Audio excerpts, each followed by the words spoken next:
اللہ رب العالمین سے دعا ہے کہ اللہ تعالی ہمارے روزوں کو قبول فرمائے، ہمارے چھوٹے موٹے عبادات کو قبول فرمائے، آمین۔ والمحصنات، یہ 5واں پارہ ہے۔ اس پارے کے اندر بھی اللہ رب العالمین نے بہت ساری باتیں بتلائی ہیں۔ چند آیتوں کی مختصر تفسیر انشاءاللہ آپ کے سامنے پیش کی جائے گی۔ اس پارے میں اہل کتاب کو اسلام کی دعوت دی جا رہی ہے۔ یہ کون اہل کتاب؟ یہ یہودی لوگ۔ ایک وقت وہ تھا کہ اللہ تبارک و تعالیٰ نے اپنے دین کا ذمہ دار ان کو بنایا تھا، دین کا ذمہ دار تھے، دین کے ذمہ دار تھے، لیکن اب ان کی حالت یہ ہو گئی تھی کہ اپنے سینے میں ہدایت کے بجائے گمراہی لیے ہوئے، لوگوں کو راستہ بتانے کے بجائے لوگوں کو راستے سے روکتے ہوئے، حالت یہ ہو گئی کہ اللہ کی کتاب کے اندر تبدیلی کرنے لگے، نبی کی بات کا کھلم کھلا انکار کرنے لگے، اور اللہ کی بات کو تانا مارنے لگے، مذاق بنانے لگے، یہاں تک کہ انہوں نے بتوں کی پوجا بھی شروع کر دی تھی، بت کی عبادت کرتے تھے، اور جلسی اور حسد کی وجہ سے نبی کریم صلی اللہ علیہ وسلم کا، دین اسلام کا انکار کر کے کافروں کا ساتھ دیتے تھے مدینہ کے اندر۔ تو یہ یہودیوں کو اللہ تبارک و تعالیٰ نے دین اسلام کی دعوت دیتے ہوئے فرمایا، یا ایھا الذین آمنوا باللہ ورسولہ، اے اہل کتاب، اللہ اور اس کے رسول پر تم ایمان لاؤ، وآمنوا بما نزلنا مصدقا لما معکم من قبل ان نطمس وجوہا، اس قرآن پر تم ایمان لاؤ جس قرآن کے اندر تمہارے توریت کی بھی تصدیق ہے، تمہارے تورات کی بھی قرآن تصدیق کرتا ہے، اس قرآن پر تم ایمان لاؤ، نہیں لاؤ گے تو تمہارے چہرے مٹا دیے جائیں گے، مسخ کر دیے جائیں گے۔ یہ ایک وعید تھی، اللہ تعالیٰ نے ان کو بتلایا۔ بہت کم اہل کتاب ایمان لائے۔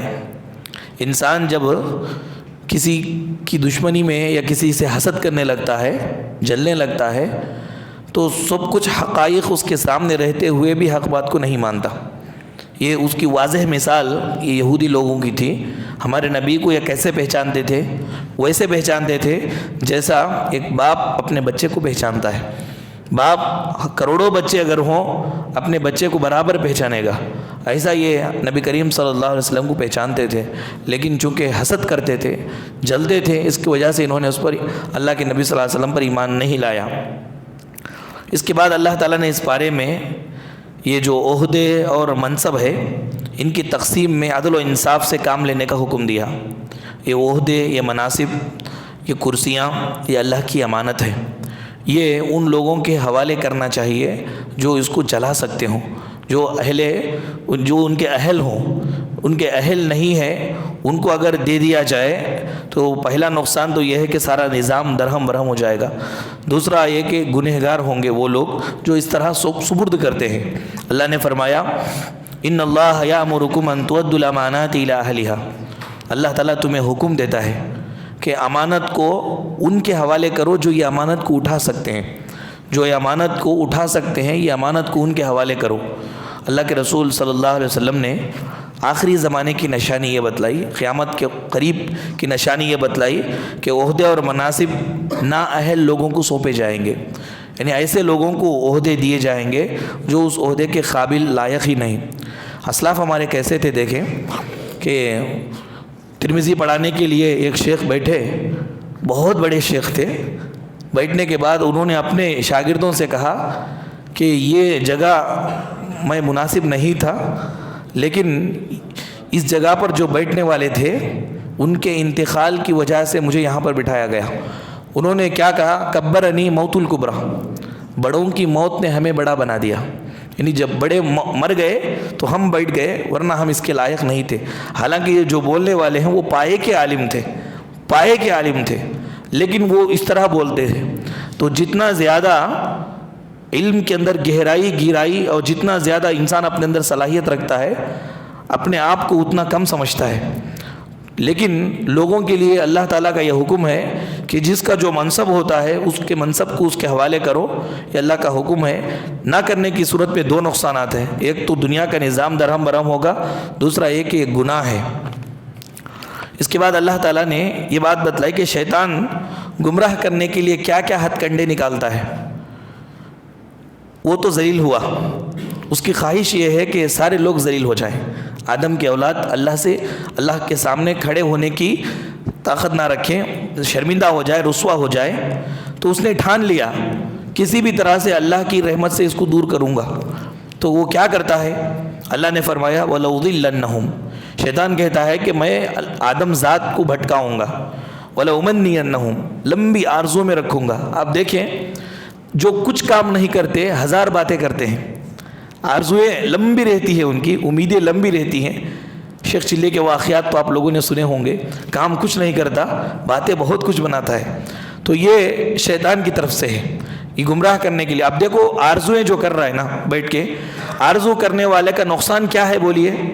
نقصان اس کا وقت کا نقصان ہو رہا ہے.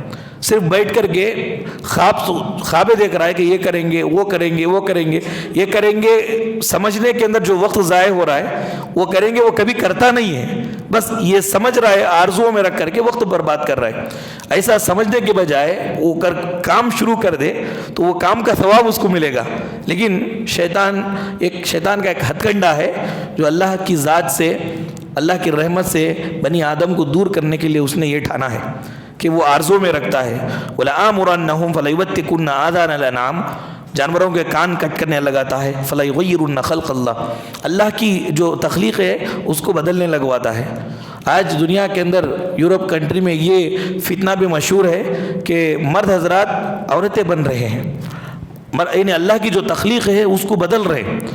مرد حضرات عورتیں بن رہے ہیں، عورتیں مرد بننے کی خواہاں ہیں، سپر مین بننے کی کوشش کر رہے ہیں. اللہ نے جس کو جیسا پیدا کیا اس پہ وہ راضی نہیں ہے، بلکہ وہ اپنے آپ کو چینج کرنا چاہتے ہیں، تبدیل کرنا چاہتے ہیں. شیطان کا ایک ہتھ کنڈا ہے فَلَيُغَيِّرُنَّ خَلْقَ اللَّهِ، اللہ کی تخلیق کے اندر وہ بدلاؤ شیطان جو ہے کرنے لگواتا ہے. یہ ہتھ کنڈا ہے شیطان کا. اس کے بعد اللہ تبارک و تعالیٰ نے بیان فرمایا کہ قرآن مجید کے اندر غور کیجئے، قرآن مجید پر ایمان لائیے.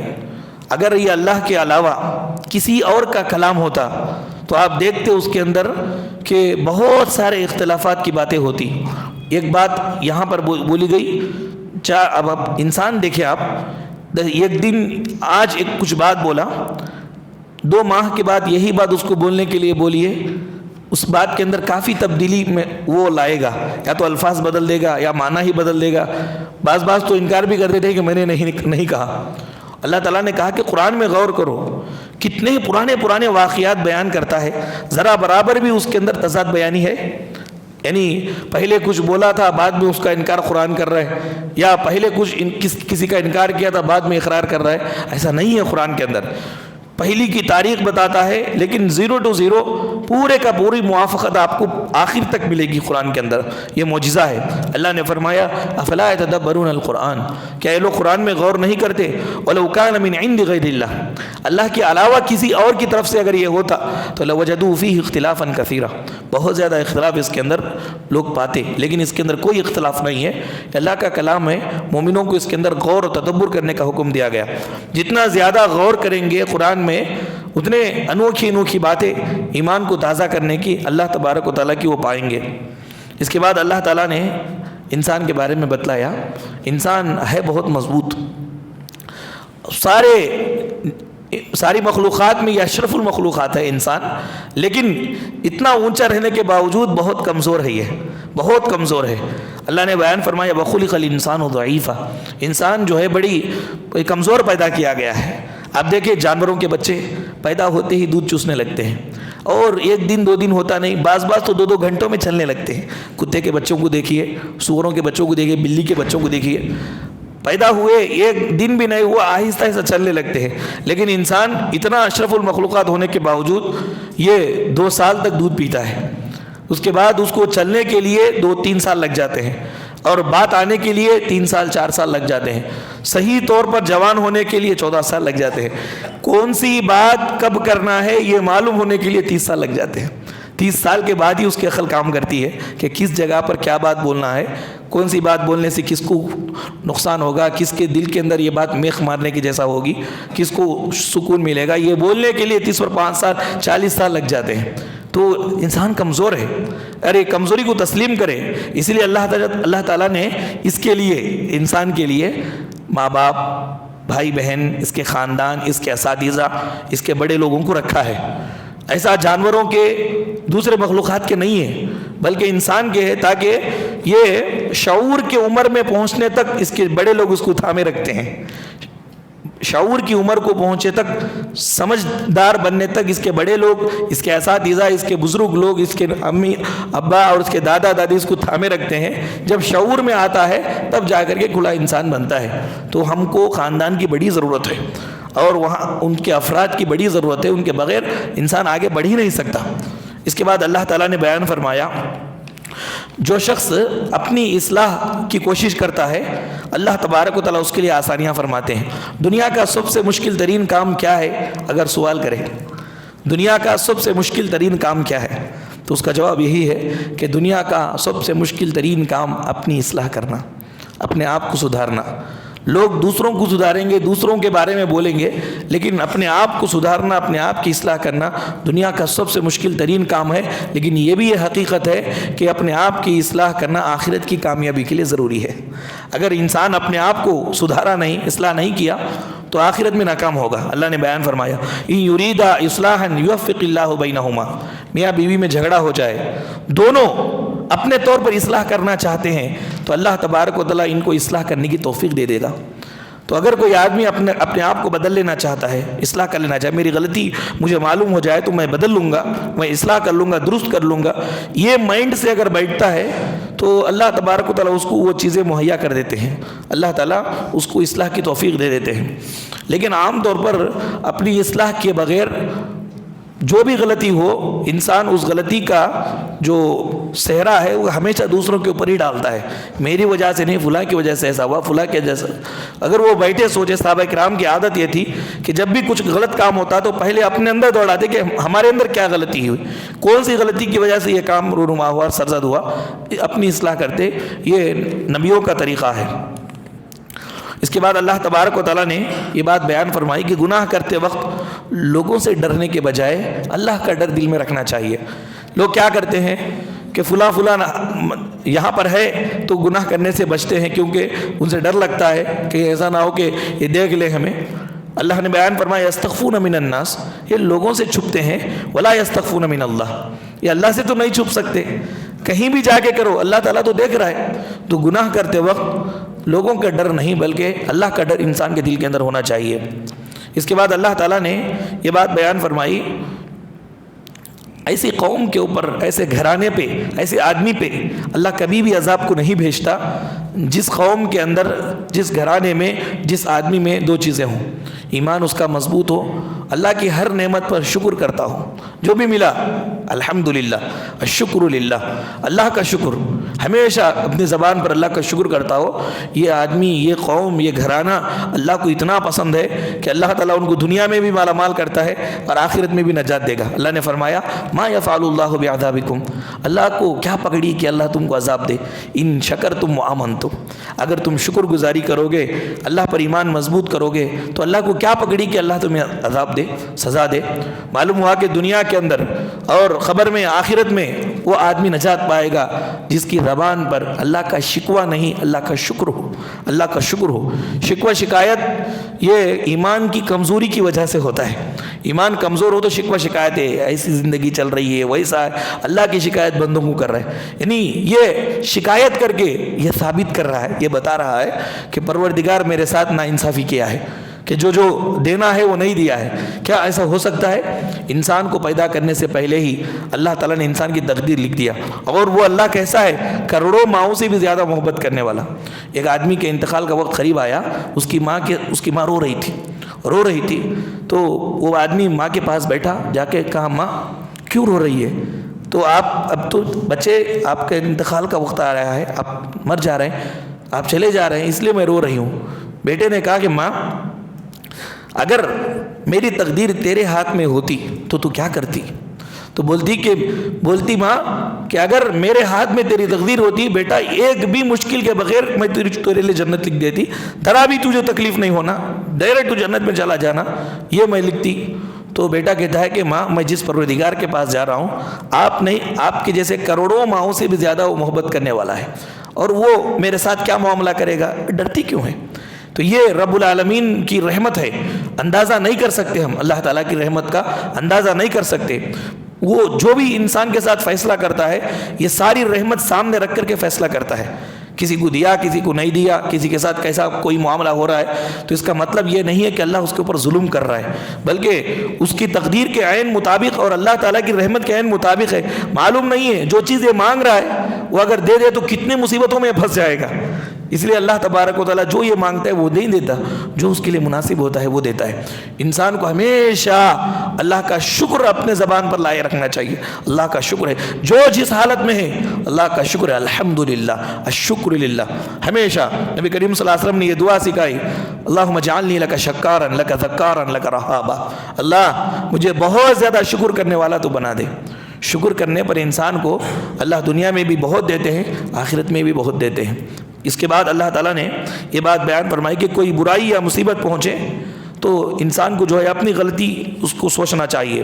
اس کے بعد یہ کہا کہ مسلمان مسلمان کا بھائی ہے، مسلمان مسلمان کا بھائی ہے، کمزور بھائی کے تعلق سے مضبوط بھائی کو ضروری ہے کہ اس کی مدد کرے۔